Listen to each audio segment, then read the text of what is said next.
Sen de evet.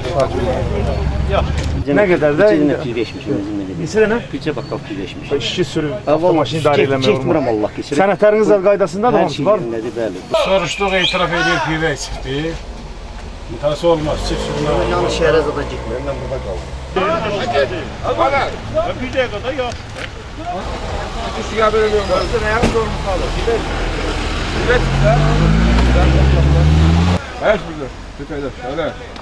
Öyle şuraya. Öyle. Zahmet ol şeyler. Öyle söyle. Pive ne kadar? Ne bileyim aradım. Ay yoldaş. Azerbaycan vatan.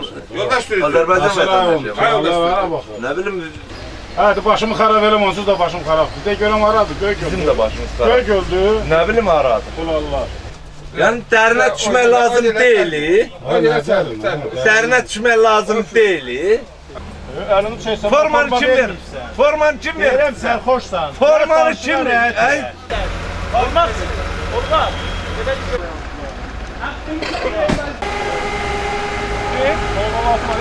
Ya zahmet olmasın. Yaxın gel.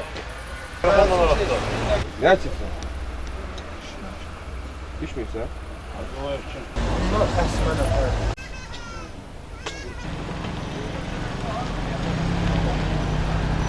Yaxınlaşma əlini çək. Gözdən qulaq atmasa, sən dəli elə. Yaxınlaş həkimlə. Yox, əlini çək, əlini çək. Bir dinlə bildim, qaqa. Ay baba gel otur başına. Ay qardaş, Gel otur başına. yox, otur. Gel otur başına. Sizə kemiklər ver, hər səni görüşməm. Sizə kemiklər verməsən. Zəhmət olmasa. Ay yoldaş sürücü. Değil ha. Ay yoldaş sürücü. Yoldaş sürücü. Zəhmət olmasa şart. Zəhmət olmasa şart. Zəhmət olmasa şart. Buyur, püs zəhmət olmasa. Niyə qırırsan aşağıya alsın? Niyə qırırsan? Kim qırır aşağı? Sənə kim ixtiyar verir? Asar Güman. Siz zəhmət olmasa Mən şart. düşürəm. Xahiş edirəm. Ay yoldaş sürücü. Zəhmət olmasa şart. Yoldaş sürücü zahmet olmasa Əlini çək. Aç, əlini çək. Zəhmət olmasa şart. Her şeyin yoluydu var değil mi?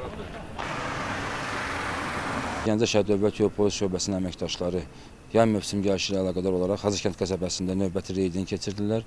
Reydimizin məqsədi sərxoş halda idarə edən sürücülər, göbut qayda pozan sürücülər və həmçinin maşınlarda konstitusiya dəyişikliyi edən sürücülərə qarşıdır. Sürücülərdən xahişimiz və tələbimiz olur ki, sükan arxasında spirtli işi qəbul etməsinlər, qaydaları pozmasınlar.